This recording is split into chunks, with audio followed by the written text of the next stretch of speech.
Wildlife agents have suspended the search for a grizzly that killed a woman near West Yellowstone. A New Zealand sheep shearer's murder charge will not be dismissed as an act of self-defense, and renewable energy may not be as green as proponents say. Bringing you these stories and more from Wyoming's largest news organization, I'm Wendy Kaur for Cowboy State Daily.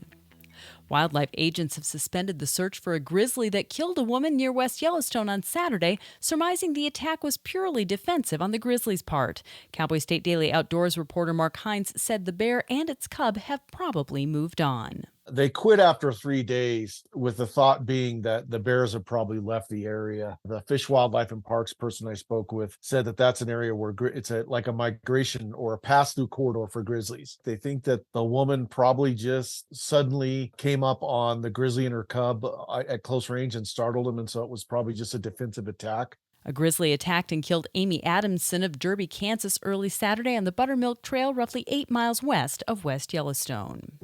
A Lincoln County judge has declined to dismiss a New Zealand sheep shearer's murder charge as self-defense. But Cowboy State Daily's crime reporter Claire McFarland says Monique Sullivan still can argue before a jury at her trial that she acted in self-defense when she stabbed her boyfriend to death February 20th in a camper trailer on a Lincoln County sheep ranch. Monique Sullivan, a New Zealand woman who came to the United States to shear sheep along with her boyfriend Andrew Jacob Moore, is still facing a second-degree murder charge after Judge Joseph Blumel said, "I'm sorry, we can't dismiss this charge for self-defense." He said that at first glance, it looked like it was self-defense, but that the prosecutor also made a preponderance of the evidence case that it was, in fact, second-degree murder. The judge's ruling comes after Sullivan's attorney launched a self-defense argument alleging that Moore had been violent, abusive, and manipulative toward Sullivan during their relationship.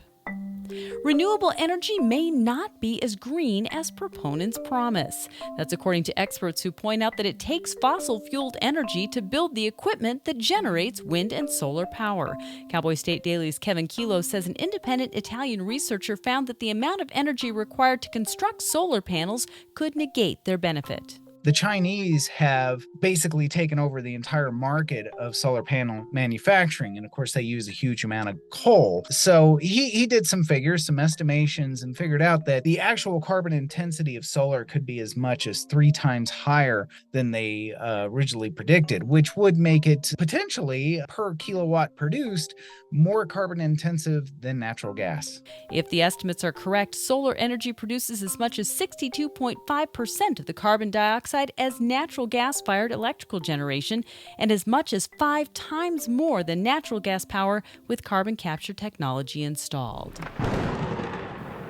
And residents from all over western Wyoming were treated to a celestial light show Monday night when a powerful electrical storm roared through the region, emitting nearly 600 cloud-to-ground lightning strikes.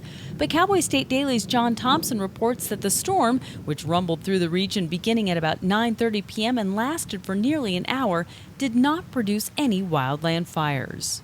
With that many strikes, it's pretty amazing, but it just shows, that we haven't, the understory, the grasses and the ladder fuels, they call them, haven't dried down enough yet to where they're going to burn easily.